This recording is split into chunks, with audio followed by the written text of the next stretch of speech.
শুক্রবার সকালে রাজধানীর প্রেস ক্লাবে অধ্যাপক ইমাজউদ্দিন আহমেদের ষষ্ঠ মৃত্যুবার্ষিকী উপলক্ষে স্মরণসভার আয়োজন করে ইমাজউদ্দিন রিসার্চ সেন্টার। ফল সংসদের ভিপি ছিলেন তিনি। ভাষা আন্দোলনের সময় কারাবরণ করেছেন। অনুষ্ঠানে রাষ্ট্রবিজ্ঞানী ইমাজউদ্দিনের জীবন ও কর্ম তুলে ধরেন বক্তারা। লোকের সবসময় কাছে পেয়েছি, তার একজন হলেন, প্রথম ব্যক্তি হলেন ইমাজউদ্দিন স্যার। একজন কৃতি গবেষক ছিলেন, একজন ভালো মানুষ ছিলেন। এ সময় বিএনপি মহাসচিব ও এলজিআরডি মন্ত্রী বলেন, জুলাই সনদ নিয়ে রাজপথে ফয়সালার কথা বলে জনগণকে বিভ্রান্ত করা হচ্ছে। সরকার উদারপন্থী গণতন্ত্রের দিকে যাওয়ার চেষ্টা করছে বলেও জানান তিনি। জুলাই সনদ বাস্তবায়নের দাবি সংসদে আদায় না হলে রাজপথে ফয়সালা হবে। এই প্রশ্নটা আসলে আমার কাছে মনে হয় যে মানুষকে বিভ্রান্ত করার জন্য এই প্রশ্নগুলো তোলা হচ্ছে। আমরা 31 দফাতে যেমন কমিটেড, ঠিক তেমনিভাবে আমরা কমিটেড হচ্ছি জুলাই সনদে, কিন্তু সেটা আমরা যেভাবে চেয়েছি সেইভাবে আমরা বলছি। এদিকে সন্ধ্যায় আরেক অনুষ্ঠানে নতুন করে দেশ গড়ে তুলতে জুলাই ঐক্য সমন্বিত রাখার আহ্বান জানান বিএনপি মহাসচিব। অর্থ পাচার আর দুর্নীতির কারণে অর্থনীতি চ্যালেঞ্জের মধ্যে পড়েছে বলেও জানান তিনি।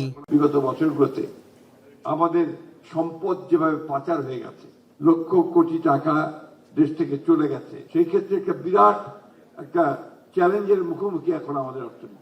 যে একটা ধ্বংসপ্রাপ্ত অর্থনীতি, সেই অর্থনীতিকে টেনে ওপরে তোলা, এটা একটা অত্যন্ত বড় চ্যালেঞ্জের কাজ।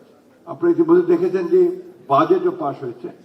সেই বাজেটের মধ্যে নতুন নতুন সব আমরা কতগুলো বিষয় নিয়ে এসেছি, যেগুলো সম্পূর্ণ অর্থনীতিকে নতুন করে চিন্তা ভাবনা করার সুযোগ সৃষ্টি করবে।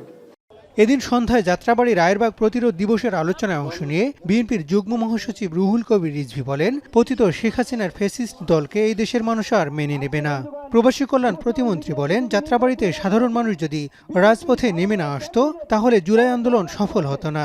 সোশ্যাল মিডিয়ায় দেখবেন নির্বাচনের আগে দেখানো হয়েছে তাদের ভোট 20%, আর যারা ক্ষমতার খোয়াবে তাদের ভোট 80%। একটা আর্টিফিশিয়াল ন্যারেটিভ দাঁড় করিয়ে জনমতকে, জনগণকে বিভ্রান্ত করার চেষ্টা করেছিল। এই বিভ্রান্তকারীরা সামনেও বিভ্রান্ত হবে। এই অসাধারণ আত্মত্যাগ, এই নিবেদিত প্রাণ, এই অসংখ্য শহীদ হাসতে হাসতে নিজের জীবন দিয়ে শেখ হাসিনার মতো এরকম খুনি, এরকম জল্লাদ, এ ধরনের রক্ত পিপাসু একজন নরঘাতককে পতনের যে রক্তাক্ত পিচ্ছিল পথ তৈরি করেছিল এই যাত্রাবাড়ির সেদিনের সেই প্রতিরোধ, এটা পৃথিবীর ইতিহাসে, মানব জাতির ইতিহাসে, সভ্যতার ইতিহাসে, গণতন্ত্রের ইতিহাসে এক গৌরব উজ্জ্বল অধ্যায় হয়ে থাকবে। জুলাই অভ্যুত্থানে যাত্রাবাড়ী ও রায়েরবাগের প্রতিরোধ ইতিহাসে একটি গৌরবোজ্জ্বল অধ্যায় হয়ে থাকবে বলেও মন্তব্য করেন বক্তারা। 5ই আগস্ট আমরা বিদায় করতে পারতাম কিনা আমার মনেও সেই সন্দেহ আছে। হাসান আল মাহমুদ, এখন, ঢাকা।